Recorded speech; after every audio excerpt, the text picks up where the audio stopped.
નમસ્તે મિત્રો, આજે હું એક આમ જનતા તરીકે અને નવા બજેટના સંદર્ભમાં ટેક્સના માટે કંઈક કહેવા માંગુ છું.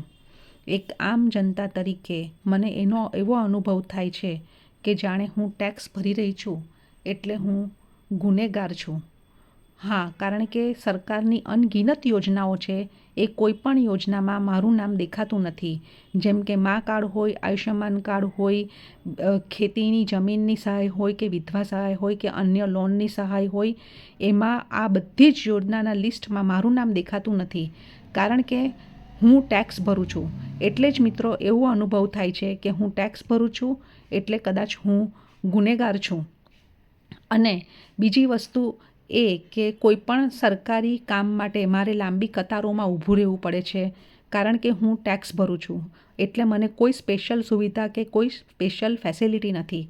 અને જો મારી પાસે કોઈ મકાન હોય યા તો જર્જરિત મકાન પણ હોય જેની કોઈ ઇન્કમ ના હોય છતાં પણ હું ઇન્કમ ટેક્સ ભરું છું, એનો પ્રોપર્ટી ટેક્સ પણ ભરું છું, રિવાઇઝ સ્ટેમ્પ ડ્યુટી પણ ભરું છું અને હું સેલેરીમાંથી ટેક્સ પણ ભરું છું. એટલે હું ગુનેગાર છું, કારણ કે હું ટેક્સ ભરું છું.